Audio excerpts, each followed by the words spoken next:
The dust cloud on the horizon was the only warning Eliza Jenkins had before her peaceful afternoon was interrupted. A silhouette of a man on horseback materializing through the haze, like an apparition against the brutal Oklahoma sun. She shielded her eyes, standing on the porch of her newly inherited homestead outside Enid, Oklahoma. In the summer of 1887, a property she had no idea how to manage and even less idea how to keep. The rider approached slowly, deliberately, and Eliza felt her heart quicken. In the 3 weeks since arriving from Boston after her uncle's death, she had seen few visitors, and those she did see mostly came to gawk at the city woman foolish enough to think she could run a cattle ranch alone. The man dismounted with the easy grace of someone who had spent more time on horseback than on solid ground. He removed his hat, revealing sun-bleached hair and a face weathered by years under the open sky. His eyes, a startling shade of blue against his tanned skin, met hers with a directness that made her breath catch. "Madam," he said, his voice deep and graveled. "Name's Owen Blackburn. Your fence line on the north end is down. Saw some of your cattle wandering onto Wilcott's property." Eliza straightened her back, trying to summon whatever dignity remained after weeks of failure and frustration. "And did Mr. Wilcott send you to tell me this?" The corner of Owen's mouth twitched, not quite a smile. "No, madam. Wilcott would have just kept the cattle. I rounded them back to your side. Thought you should know about the fence." "I see," Eliza said, not seeing at all. The ranch had 1,000 problems, and a broken fence was just one more she had no idea how to fix. "Thank you, Mr. Blackburn." "Owen," he corrected, settling his hat back on his head.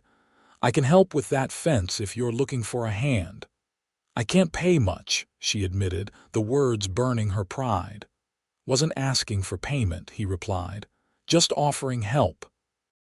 Eliza studied him, this stranger who had appeared from nowhere with an offer too good to be true.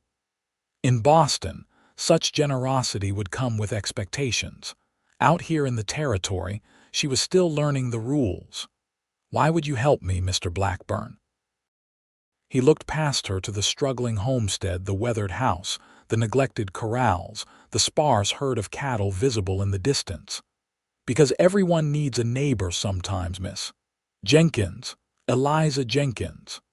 She hesitated, then extended her hand. "And I could use a neighbor right about now." When his calloused palm met hers, something electric and unfamiliar passed between them. Neither of them acknowledged it, but both felt its presence, hanging in the air like the promise of rain. "I'll be by tomorrow morning," Owen said, releasing her hand and mounting his horse in one fluid motion. "We'll get that fence line fixed before more of your cattle wander off." As he rode away, Eliza found herself watching long after his figure disappeared into the distance. The wind whipped her skirts around her ankles, a constant reminder that this place, this wild, untamed land, was nothing like the ordered streets of Boston she had left behind. She had no idea that the broken fence would be the first of many repairs that would bring Owen Blackburn to her door. And she couldn't have known that with each visit, he would repair something more important than wood and wire, something that had been broken long before she ever set foot in Oklahoma territory. Owen arrived at dawn the next day, his wagon loaded with fence posts, wire, and tools. Eliza was already awake, having spent a restless night pondering the wisdom of accepting help from a man she didn't know. But necessity outweighed caution, and she greeted him with fresh coffee and a determination to be useful. "I want to help," she said firmly, as Owen unloaded his supplies. "I need to learn how to do these things myself." He regarded her skeptically, taking in her impractical dress and delicate hands that had never known hard labor. "It's not easy work, Miss Jenkins." "Neither is surviving out here as a woman alone," she countered. "And please call me Eliza." Something like respect flickered in his eyes. "All right, Eliza, you can help hold the wire while I set the posts." The day was brutal, hotter than any Eliza had experienced, with a sun that showed no mercy as they worked the fence line. Her hands blistered, her back ached, and sweat soaked through her clothes, but she never complained. Owen worked steadily beside her, occasionally offering instruction but mostly silent, focused on the task. "You're not what I expected," he said during a brief water break, his eyes assessing her with new interest. "What did you expect?" she asked, painfully aware of how disheveled she must look. "Someone who'd give up by noon." He handed her the canteen. "Most city folk do." "I'm not most city folk," she replied, taking a long drink. "This ranch is all I have now. I can't afford to give up." "Why'd you come out here anyway? Seems a long way from Boston." Eliza hesitated, unsure how much to reveal. "My uncle left me the ranch I had. Nowhere else to go." Owen didn't press, but his gaze lingered on her face as if trying to read the story written there. "Well, you've got grit. I'll give you that." By sunset, they had repaired the fence line. Eliza's entire body screamed with pain, but a sense of accomplishment burned brighter than the discomfort. She had done it, learned something new, something essential to her survival. "Thank you," she said as Owen packed his tools, the setting sun casting long shadows across the land. "I truly appreciate your help today." "Need to finish the south section tomorrow," he replied matter-of-factly. "That is, if you're up for another day." Despite her exhaustion, Eliza found herself smiling. "I'll have coffee ready at dawn, Mr. Blackburn." "Owen," he corrected again, the ghost of a smile touching his lips, "and I take it black." As his wagon rumbled away, Eliza realized she was still smiling. For the first time since arriving in Enid, she felt something besides fear and uncertainty. It was a small victory, but in a place where survival depended on such victories, it felt monumental. The next day brought more fence mending and the beginning of a tentative understanding between them. Owen was a man of few words, but when he spoke, Eliza found herself listening intently. He knew the land, knew cattle, knew the rhythms of life that were still foreign to her. "How long have you been in Oklahoma Territory?" she asked as they worked. 7 years, Owen replied, driving a post into the hard earth. "Came out after the war with nothing but my horse and the clothes on my back." "The war?" Eliza looked up, surprised. "He didn't seem old enough to have fought in the Civil War." "Fought for the Union," he said, not looking at her. "Was just a boy when I enlisted. 17 and stupid, thinking it would be some grand adventure." Eliza remained silent, sensing there was more. "Found out quick enough there's nothing grand about watching your friends die," he continued, his voice flat. "Came west afterward, needed open spaces after all that." "And you've been building fences ever since?" she asked gently. Something that might have been a smile crossed his face. "Seems that way. First for other ranches, then my own place.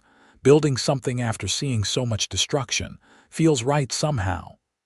Eliza understood then the fence was more than just wood and wire to him. It was restoration, a tangible way to create boundaries and safety in a world that had shown him neither. "I think I understand," she said softly. Owen looked at her then, really looked, as if seeing past her blistered hands and sunburned face to something deeper. "Maybe you do."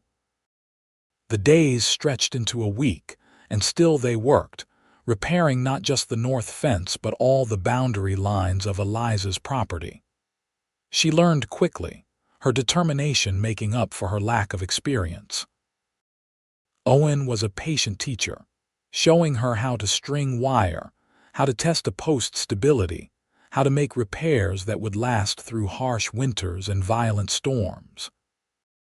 During their noon breaks, sitting in whatever shade they could find, Eliza began to share pieces of her own story, how her parents had died of influenza when she was 19, how she had worked as a schoolteacher in Boston until her position was eliminated, how the news of her uncle's death and the inheritance of his ranch had seemed like providence when she had nowhere else to turn.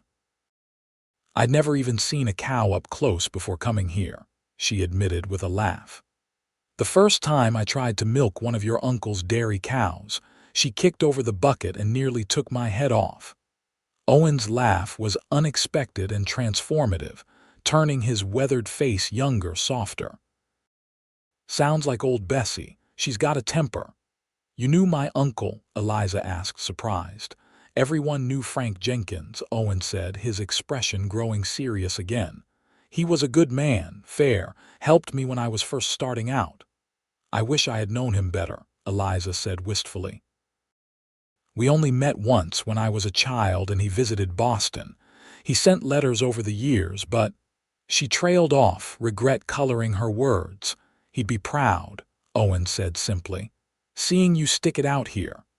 The compliment warmed her more than it should have. "I haven't done much yet worth being proud of." "You're still here," Owen pointed out. "Most would have sold out and gone back east by now." As they worked, Eliza began to see the ranch through new eyes, not as an impossible burden, but as potential waiting to be realized. Owen showed her how to assess the health of her cattle, how to predict weather from the way the wind shifted, how to recognize the signs of water beneath the ground. One evening, as they finished a section of fence on the western boundary, a summer storm rolled in with surprising speed. Thunder rumbled in the distance, and the air grew heavy with the promise of rain. "We need to get back," Owen said, gathering tools quickly. "These storms can turn dangerous fast." They barely made it halfway to the house when the skies opened. Rain fell in sheets, turning the dirt to mud that sucked at their boots. Lightning split the sky, followed by thunder that Eliza felt in her chest. Owen grabbed her hand, pulling her toward a small line shack that stood closer than the main house. They burst through the door, soaked to the skin and breathless. The shack was little more than a single room with a small stove, a narrow cot, and some basic provisions. Owen moved with efficiency, lighting a lantern and starting a fire in the stove while Eliza stood dripping and shivering. "You need to get out of those wet clothes," he said, his back to her as he stoked the fire. "There should be some old clothes of your uncle's in the trunk there." Eliza found a worn flannel shirt and trousers that were comically large but dry. She turned her back to change, acutely aware of Owen's presence even though he kept his eyes averted. "I'll step outside," he offered, "in this storm." "Don't be ridiculous," she said, her voice steadier than she felt. "Just don't look."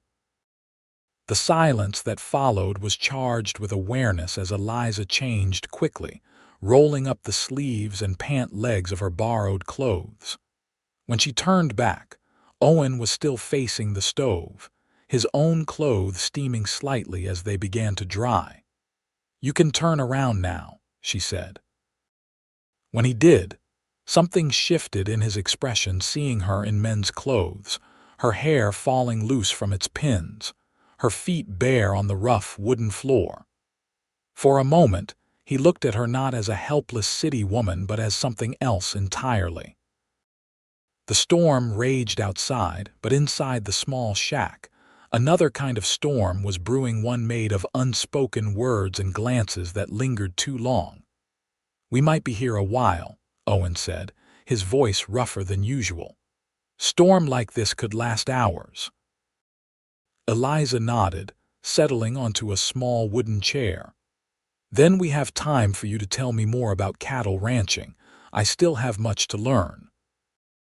The tension eased as Owen began to talk, explaining the seasonal rhythms of ranch life, the challenges of the coming winter, the skills she would need to develop.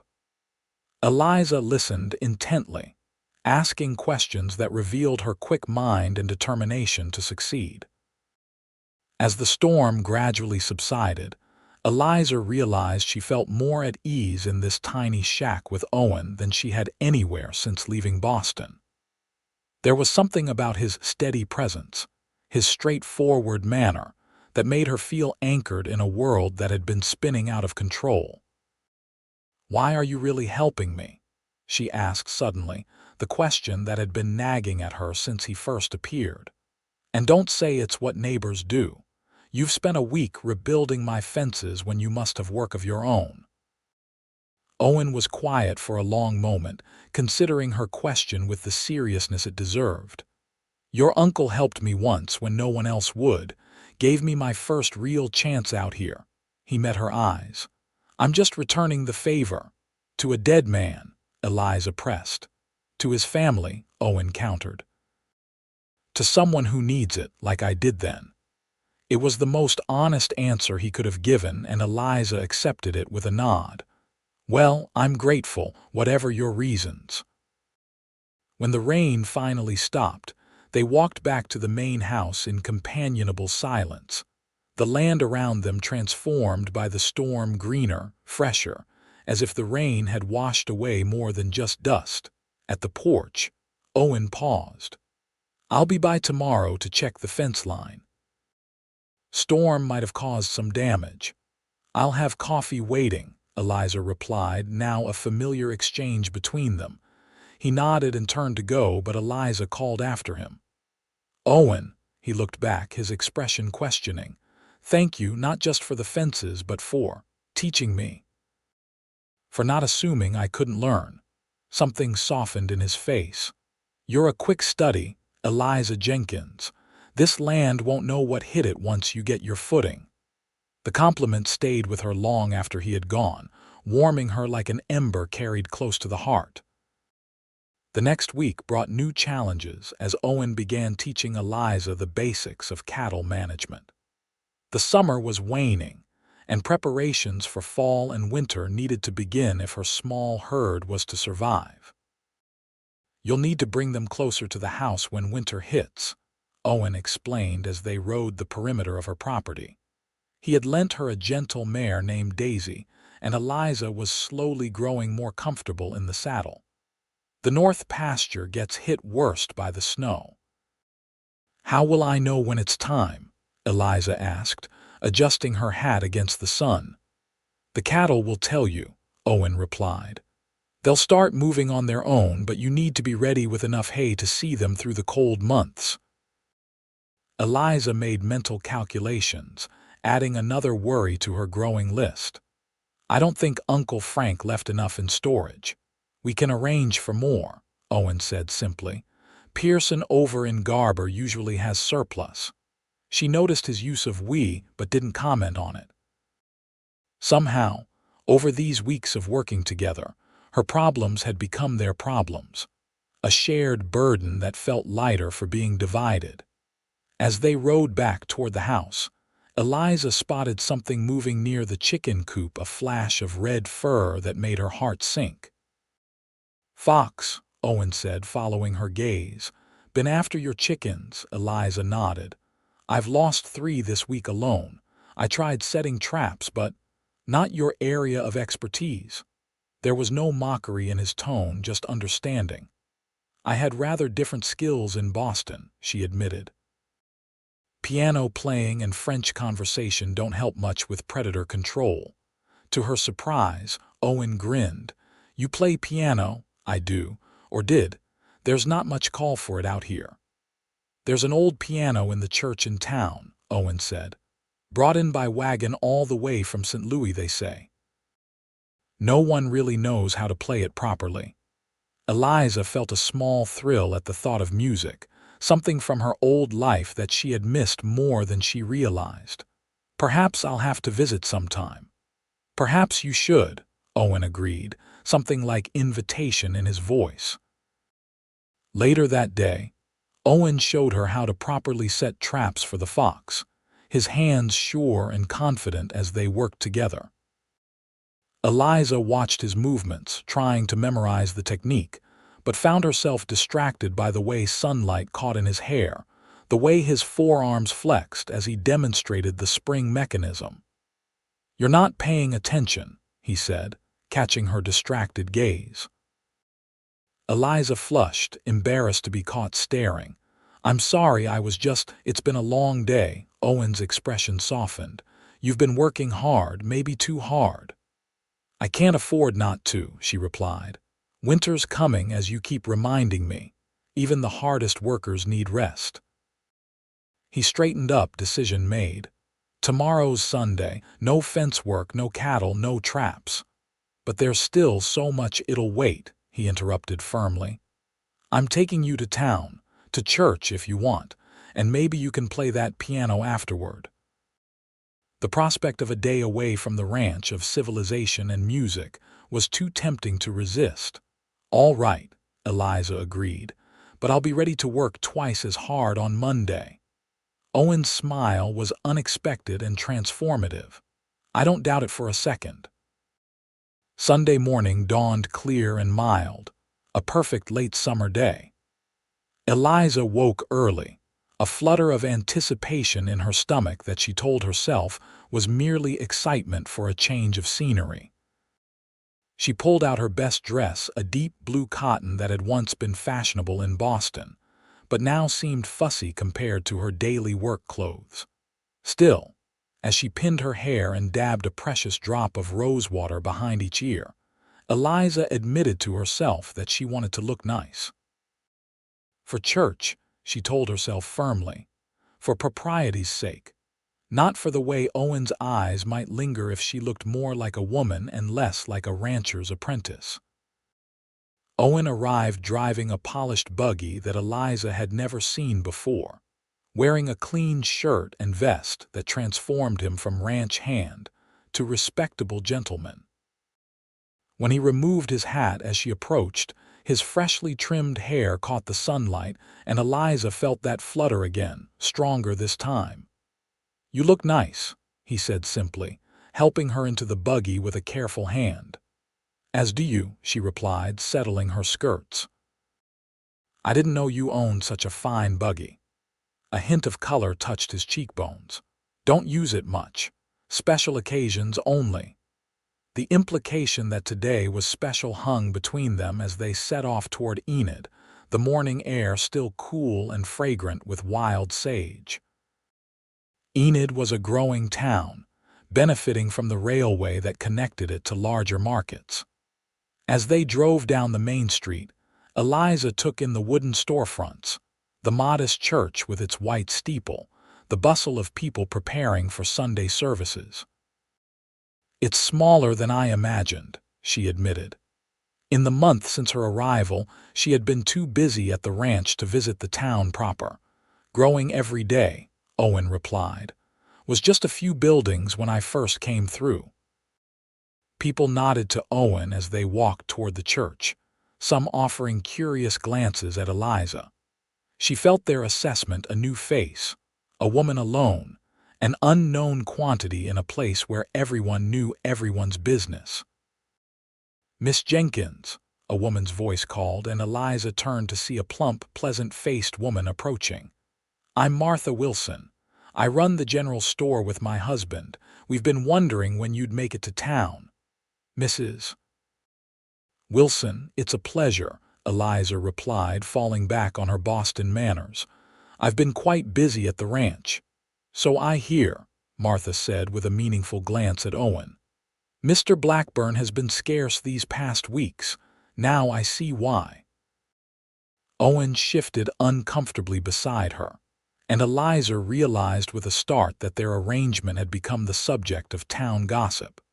Of course, it had a single woman and a bachelor spending days alone together would raise eyebrows anywhere, but especially in a small community like Enid.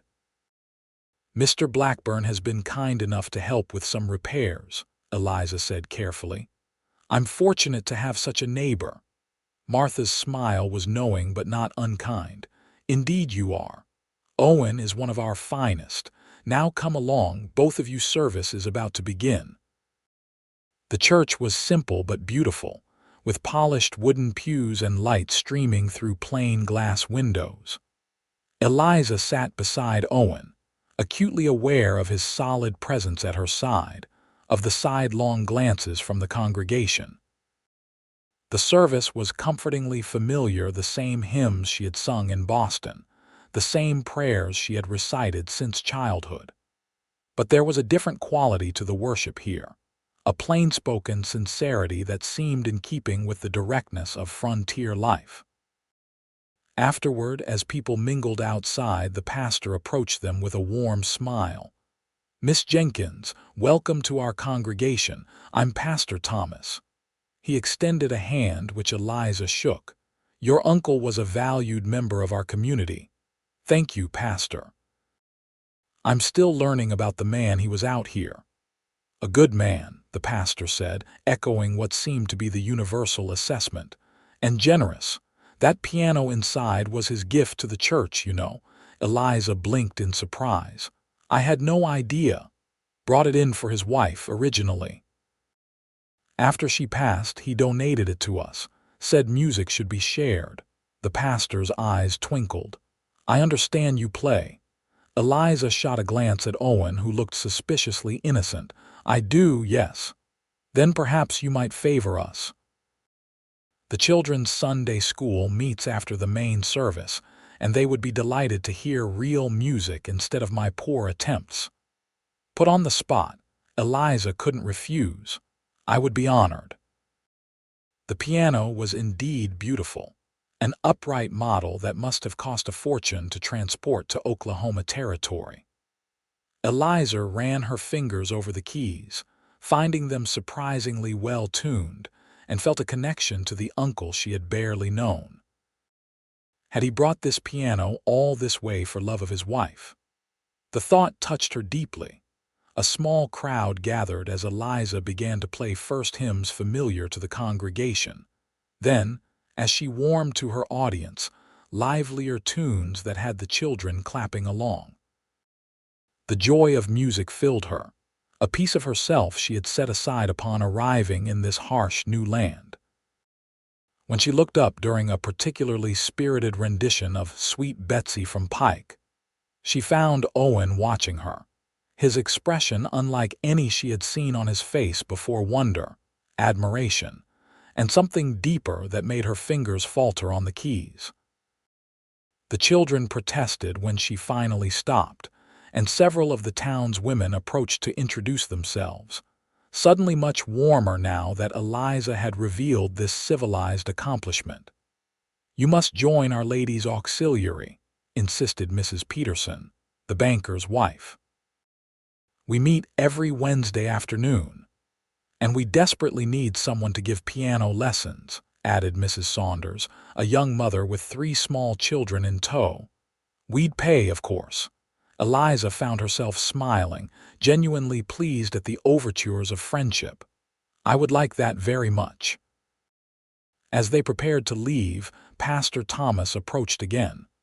"Miss Jenkins, would you consider playing for our services? Not every Sunday, of course, but when you can make it to town."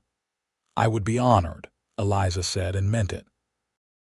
The prospect of regular connection to the community and to music lifted her spirits immeasurably.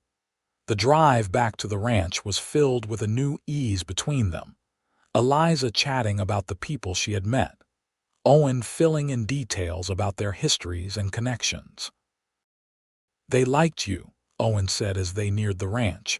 "You'll have more dinner invitations than you can manage by next Sunday." "Thanks to you," Eliza replied, "for bringing me, for telling them about the piano."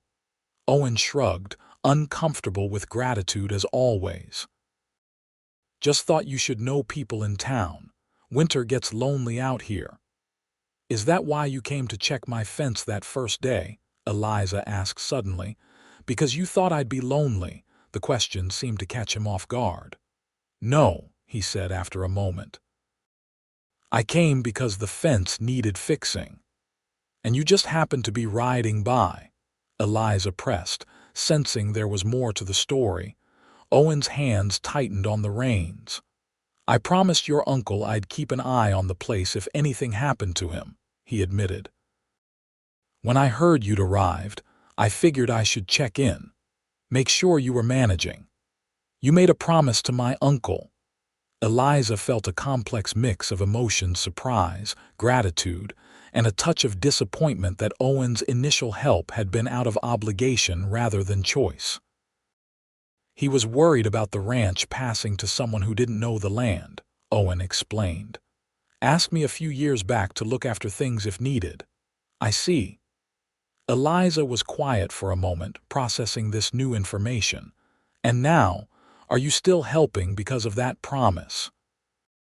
Owen slowed the buggy as they approached her house, turning to look at her directly. No, he said simply. Not anymore. The honesty in his eyes made Eliza's heart beat faster.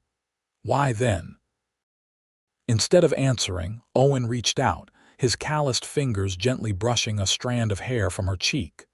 The touch was fleeting but electric, and Eliza found herself leaning into it instinctively. Because I want to, he said finally, his voice low. Because you make me laugh, Eliza Jenkins.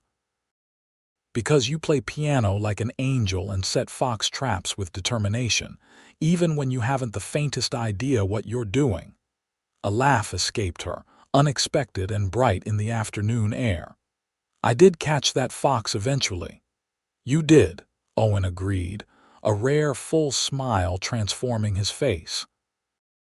You're full of surprises.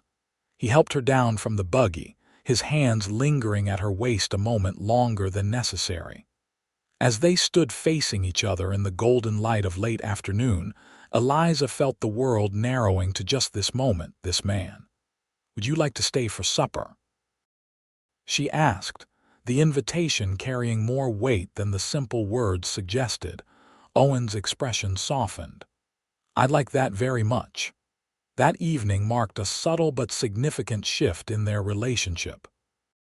As they prepared a simple meal together in Eliza's kitchen, the easy companionship of the past weeks deepened into something more intentional. Owen spoke more freely about his past, his childhood in Illinois, his difficult years after the war, his gradual building of a life in Oklahoma Territory. I never planned to stay, he admitted as they sat on the porch after supper, watching the sunset paint the prairie in shades of gold and crimson. Thought I'd work a few years, save money, move on to California maybe. What made you stay? Eliza asked, sipping the coffee he had insisted on preparing, stronger than she made it but good in its own way. Owen looked out at the land stretching before them, his expression contemplative. Kept building fences, he said finally. First for other people, then for myself. Something about marking boundaries, creating something that would last. It felt like putting down roots. Before I knew it, I belonged here. I'm still trying to find that feeling, Eliza admitted. Belonging. It'll come, Owen said with surprising gentleness. This land gets into your blood if you let it. When Owen finally left that evening, there was a new understanding between them, nothing spoken aloud, but a promise nonetheless. As his buggy disappeared into the gathering darkness, Eliza hugged herself against the cooling night air, a smile playing on her lips that had nothing to do with the successful day in town, and everything to do with the man who had brought her there. The following weeks brought a rhythm to their lives, Owen coming to help with the endless ranch tasks, Eliza learning and adapting with determined grace. The fences were completed, but there was always more work. Cattle to be checked, a leaking roof to repair, winter preparations to make. On Wednesdays, Eliza drove herself to town in her uncle's old buggy to attend the ladies' auxiliary meetings and give piano lessons to a growing number of students. On Sundays, she played for church services, with Owen sitting in the front pew, his presence a steady anchor in her increasingly busy life. The town embraced her gradually, moving from curiosity to acceptance to genuine affection. Her status as Owen Blackburn's lady friend certainly helped smooth the way, though Eliza was careful not to define whatever was growing between them with such concrete terms. As September gave way to October, the first chill of autumn settled over the land. The cattle needed to be brought in closer to the homestead, additional hay secured for the coming winter, and the house prepared for the harsh weather ahead.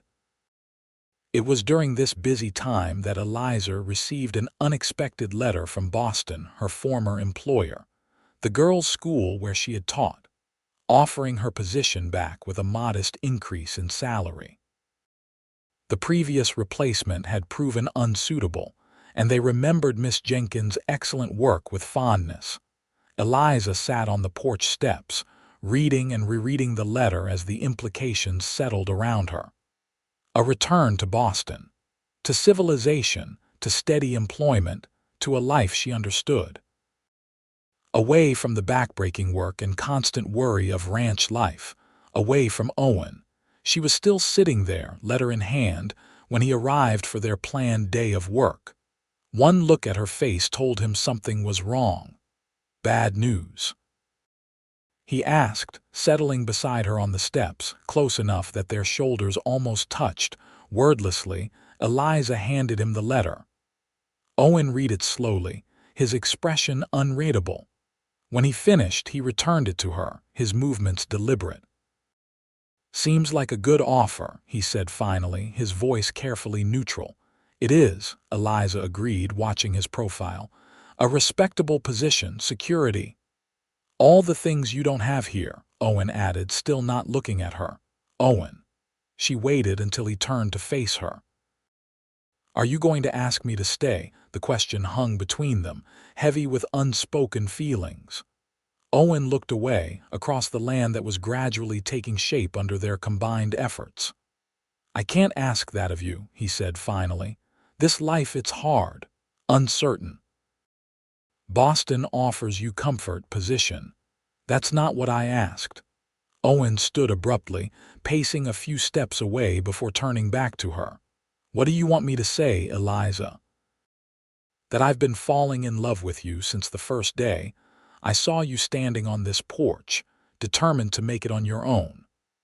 That the thought of you leaving makes me feel like I'm losing something I never even had the right to claim."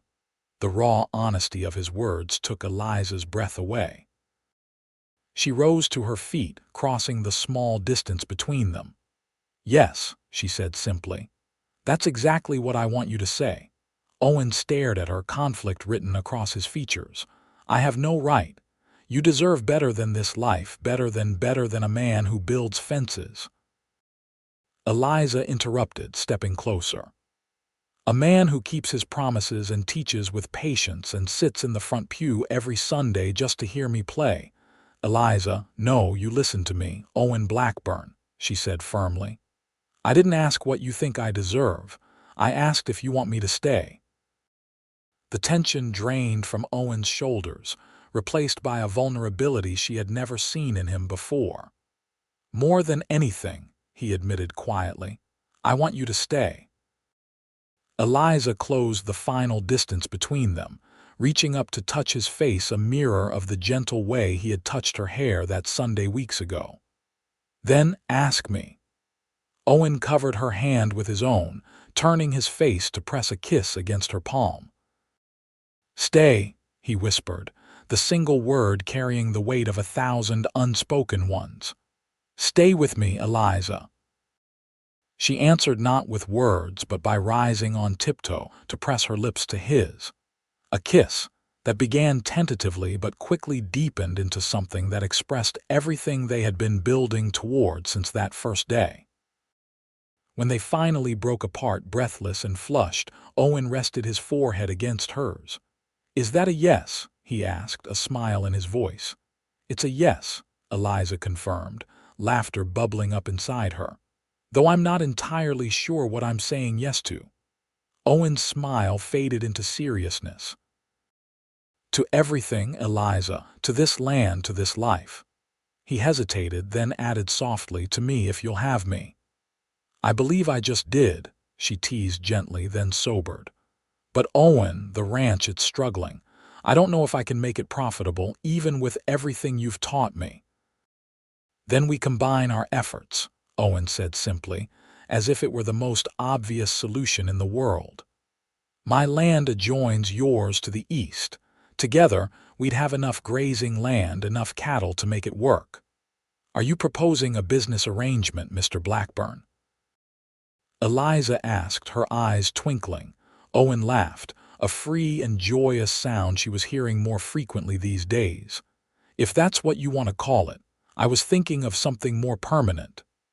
Such as, instead of answering, Owen took her hand and led her to his wagon. From beneath the seat, he pulled out a small wooden box, sanded smooth and polished to a soft glow. I was going to wait, he admitted, suddenly looking nervous.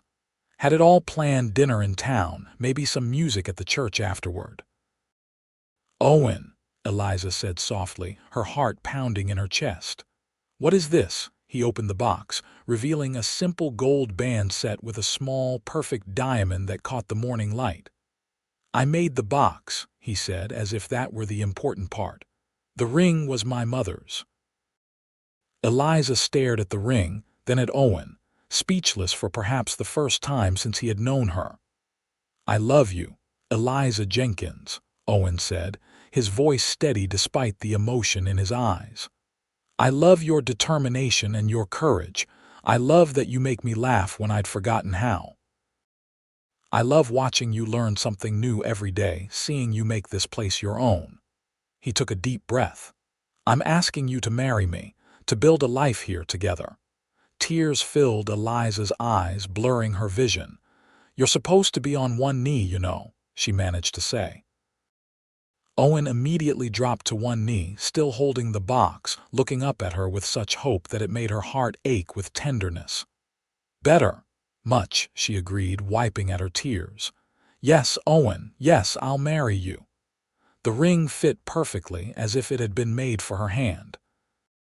As Owen rose and pulled her into his arms, Eliza felt the rightness of the moment, of the decision. Boston and its predictable comforts seemed pale and distant compared to the vibrant reality of Owen's arms around her, of the life they would build together. I should probably write to the school, she murmured against his chest. Tell them I've found a different position. Oh. Owen pulled back slightly to look at her, his eyebrow raised. And what position is that? Eliza smiled, a mischievous glint in her eye. Fence builder's apprentice.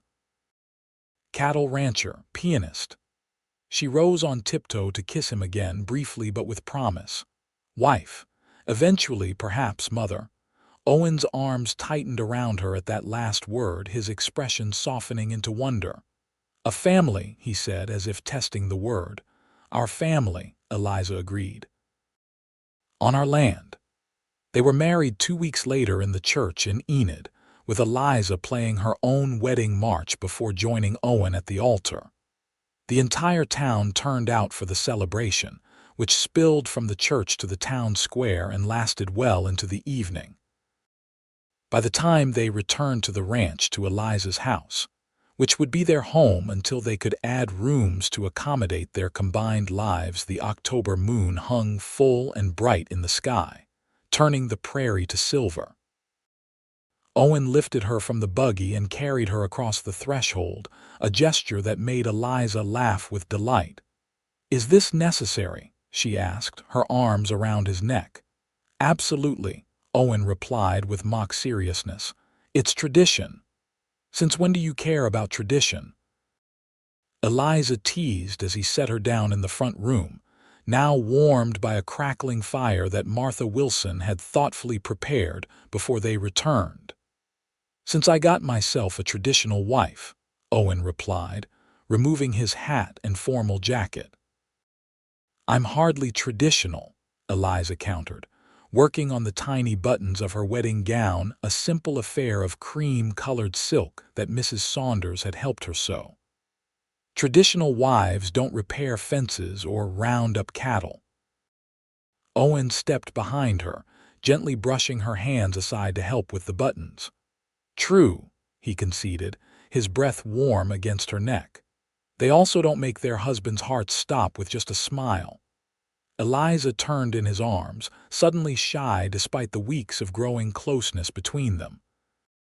"Owen," she whispered, unsure what she was asking for. He seemed to understand nonetheless, cupping her face in his hands with infinite tenderness. "We have all the time in the world, Eliza. There's no rush." But there was a rush, a current of need that had been building between them for weeks, now free to express itself in the privacy of their home, in the sanctity of their marriage. When Eliza rose on tiptoe to kiss him, putting all her longing into the gesture, Owen's restraint visibly crumbled. Their first night together as husband and wife was a discovery of each other, tender at times, passionate at others, punctuated by laughter and whispered words of love. As they lay entwined afterward, Eliza's head on Owen's chest, listening to the steady beat of his heart, she felt a contentment unlike anything she had known before. "Happy?" Owen asked, his fingers tracing lazy patterns on her bare shoulder. "Completely," Eliza replied, tilting her face up to his. "Are you?" Owen's smile was answer enough, but he spoke the words anyway. "More than I ever thought possible." As autumn deepened into winter, the newlyweds settled into the rhythms of married life. They combined their herds, Owen bringing his cattle to winter on Eliza's, now their ranch, which had better shelter from the harsh winds that swept across the open prairie. Their first major project was expanding the house, adding 2 rooms with Owen's skilled carpentry and Eliza's determined assistance. They worked side by side through the short days of November, racing to enclose the new space before the first heavy snows. "It won't be fancy," Owen warned as they installed windows in what would become a proper bedroom, larger than the small chamber they currently shared. "I don't need fancy," Eliza replied, holding a board steady as he hammered. "I need sturdy, I need home."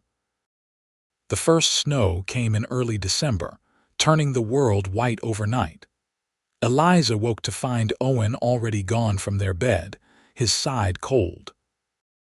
Wrapping herself in a shawl, she went to the window and saw him in the distance, breaking ice on the cattle trough, his figure dark against the pristine landscape. This was their life now: hard work, endless responsibilities, the constant vigilance required to keep livestock alive through the harsh winter. Yet when Owen returned, stomping snow from his boots and bringing the cold air in with him, his smile at seeing her warmed Eliza from within. "Good morning, wife," he said, crossing to press a cold-lipped kiss to her forehead. "Sleep well." "I did," she replied, helping him remove his heavy coat, "until I found myself alone." "Cattle don't water themselves," he reminded her, but his expression softened as he took in her sleep, rumpled appearance. "Though I'm thinking they could have waited a bit longer." Eliza laughed, swatting his arm playfully. "Go warm yourself by the stove while I make breakfast." Their days fell into a pattern: early mornings tending to necessary chores, days spent on ongoing projects, or, when the weather permitted, riding the boundaries of their now considerable property. Evenings were for simple pleasures, reading aloud by the fire, Owen teaching Eliza to play chess, planning for spring planting and the expansion of their herd. Once a week, weather permitting, they made the trip into Enid. Eliza continued her piano lessons and played for Sunday services, while Owen attended to business at the bank or the mercantile. They became fixtures in the community, their marriage a source of satisfaction to those who had watched it develop. "You two are good for each other," Martha Wilson declared one Sunday after service.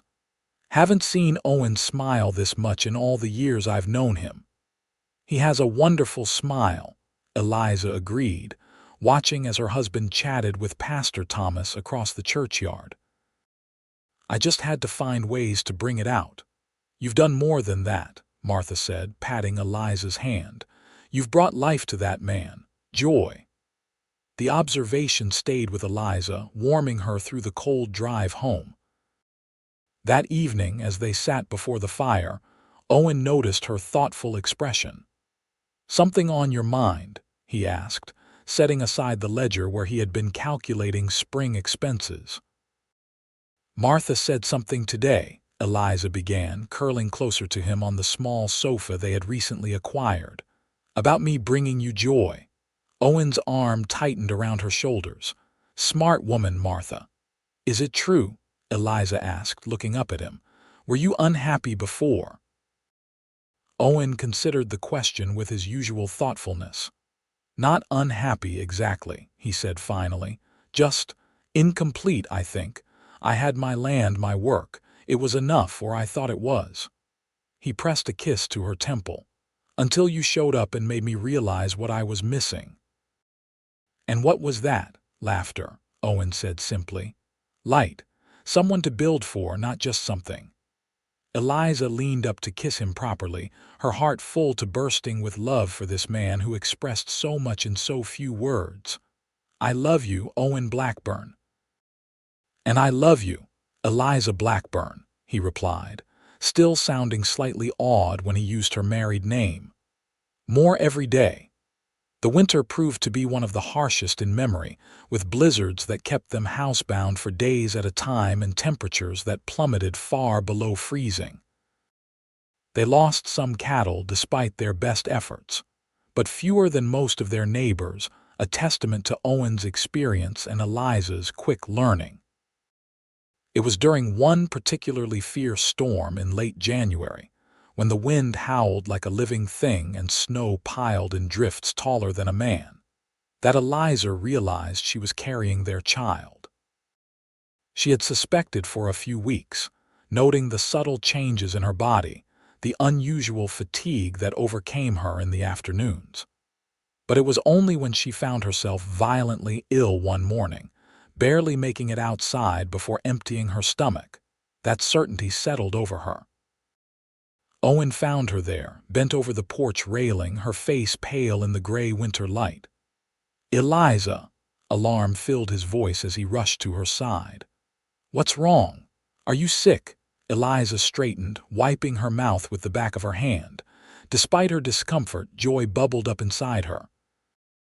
"Not sick," she said, meeting his concerned gaze. "At least, not in the way you're thinking."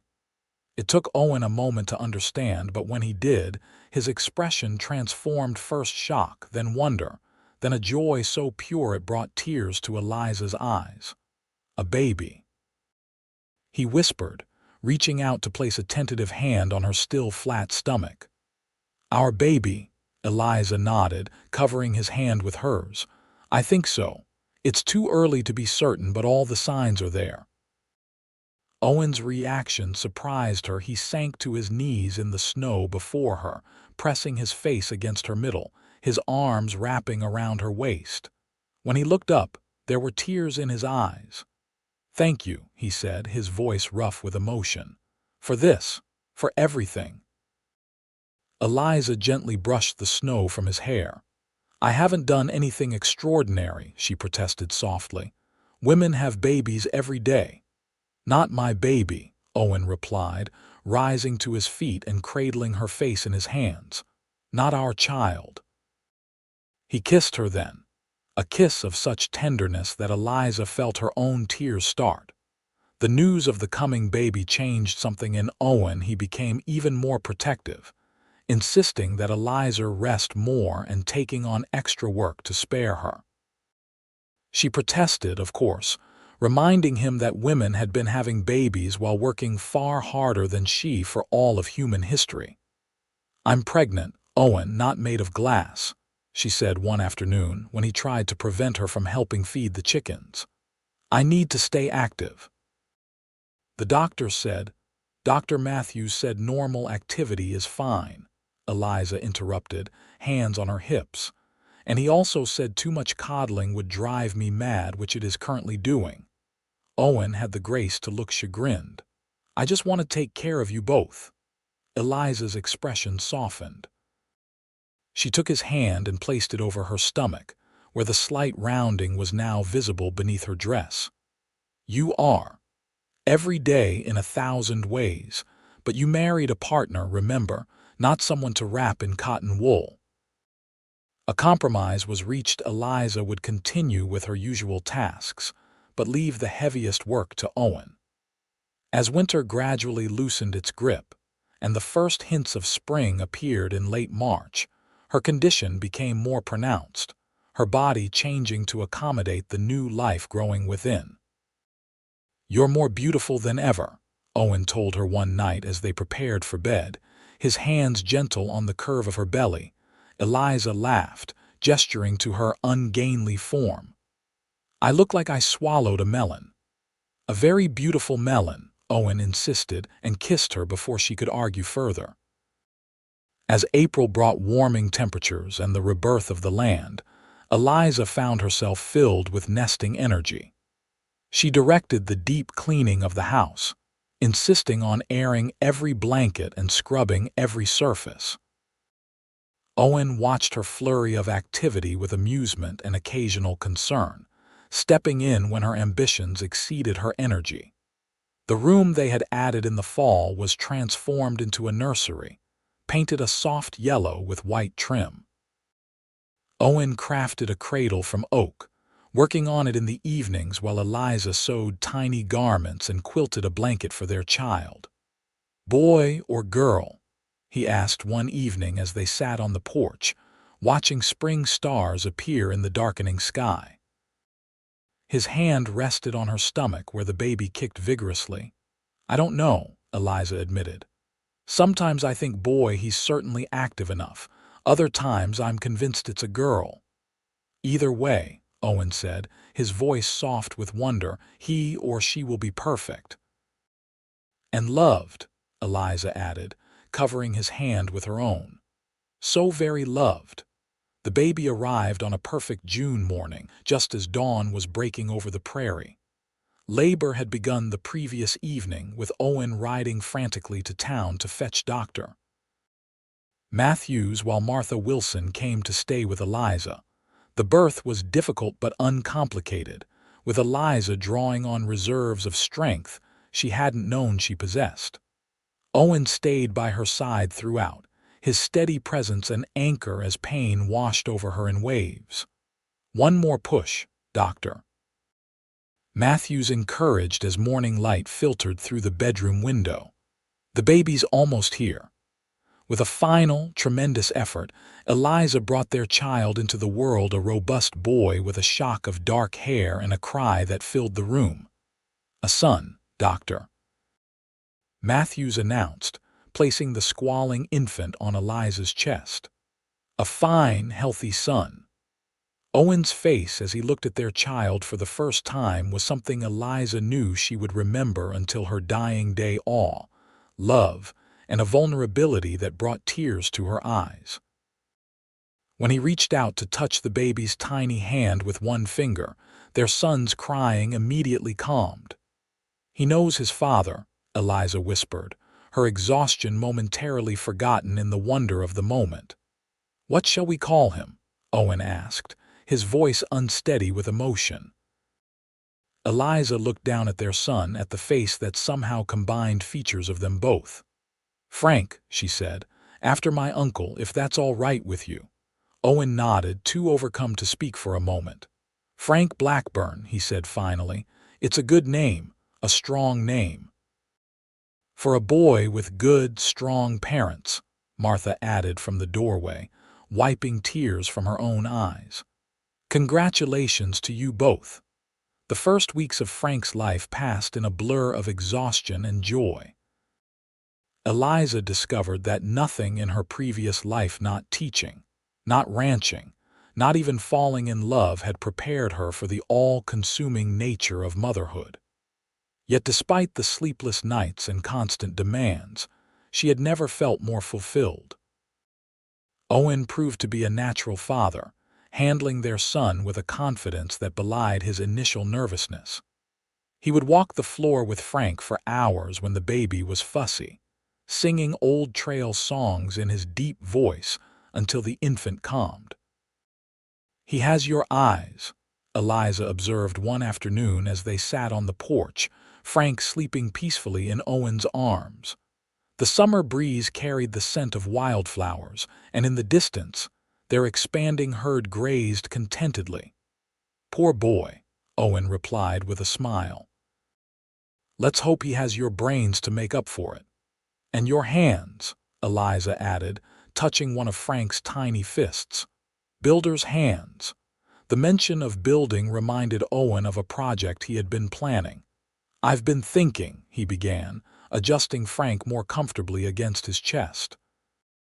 "The house is getting cramped. We should consider expanding again before winter." "Another room?" Eliza asked, mentally rearranging their living space. "I was thinking more substantial," Owen admitted. "A proper house built from the ground up, something with room to grow." He glanced down at their son. "For all of us." The idea took root quickly, with Owen sketching plans in the evenings after chores were done. The new house would be built on a rise overlooking both their original properties, with a wide porch wrapping around 3 sides to catch every possible breeze in summer and shelter from winds in winter. 4 bedrooms, Owen explained as they reviewed the plans. "For the family we'll have someday." "4 children?" Eliza asked, raising an eyebrow. "You have ambitious plans, Mr. Blackburn." Owen grinned, pulling her into his arms. "I have faith in our combined abilities, Mrs. Blackburn." Construction began in late summer, with neighbors coming to help raise the frame in an old-fashioned barn raising that turned into a community celebration.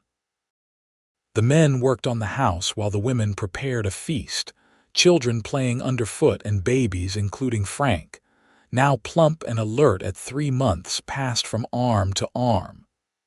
"You've built something special here," Pastor Thomas commented to Eliza as they watched the roof timbers go up. "And I don't just mean the house." Eliza looked around at the gathering, at Owen directing the work with quiet confidence, at Martha Wilson bouncing Frank on her knee, at the community that had embraced her so completely. "Yes," she agreed softly, "we have." The house was completed just before the first frost. A beautiful 2-story structure of solid construction with large windows to catch the light, and a kitchen that made Eliza gasp with pleasure when she first saw it finished. "It's perfect," she told Owen as they stood in what would be their new bedroom, Frank asleep in her arms. "More than I ever imagined having." "Not quite perfect yet," Owen replied. From his pocket, he produced a small parcel wrapped in cloth. "One last thing to make it home." Inside was a brass plaque, polished to a warm glow. Engraved on its surface were the words, "Blackburn Ranch established 1887, Owen and Eliza for the front door," Owen explained. "So everyone knows who built this place." "We built it together," Eliza said, touching the engraved letters with reverent fingers. "Just like everything else." Their first Christmas in the new house was a joyous occasion, with Frank, now 6 months old, the center of attention. They invited neighbors and friends from town for a celebration that filled the rooms with laughter and music. Eliza played carols on the small piano Owen had surprised her with as a housewarming gift, her fingers dancing over the keys while Frank bounced in his father's lap, entranced by the sounds. As the years passed, the Blackburn Ranch prospered. They expanded their herds, added croplands, and became one of the most successful operations in the county. Owen's skill with livestock and Eliza's head for business proved a formidable combination. True to Owen's ambitious plans, their family grew. 2 years after Frank came William, named for Owen's father, a serious child with his mother's thoughtful nature. 3 years later they welcomed Rebecca, a daughter with fiery spirit and her father's quiet determination. Through it all, through droughts and blizzards, through prosperous years and lean ones, through the everyday challenges of raising children and running a ranch, The foundation they had built remained solid.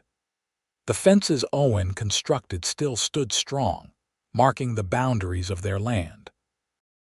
And the laughter Eliza had brought to their home, to their children, to Owen himself, filled those boundaries with life and joy. On their 15th wedding anniversary, they stood together on the porch of their home, watching the sun set over land that had sustained them through the years. Their children played in the yard, their voices carrying on the evening breeze. "Did you ever imagine this?" Eliza asked, leaning against Owen's side, his arm around her shoulders as familiar and necessary as breathing. "That day when you rode up to check my fence line." Owen smiled, the expression coming easily to him now after years of happiness. "Not in my wildest dreams," he admitted. "I just thought I'd fix a fence and be on my way." Eliza laughed, the sound still music to his ears after all these years. "And instead you got saddled with me. Poor man." Owen turned to her, cupping her face in hands that were still strong but gentler now, marked by years of building and nurturing. "Best thing that ever happened to me," he said simply. "You and the children, this life we've built." As the last light faded from the sky, Owen kissed his wife with the same tenderness he had shown on their wedding night, a love that had only deepened with the passing years. "Happy anniversary, Eliza," he whispered against her lips. "Happy anniversary, my love," she replied. "Here's to many more." Inside their home, lamps glowed warm and welcoming. Their children's laughter rang out, a melody that had become the soundtrack of their lives. And all around them, stretching to the horizon in every direction, the fences Owen had built stood strong against the gathering darkness, enclosing not just land but a life, a family, a love that had found its home on the wild Oklahoma prairie.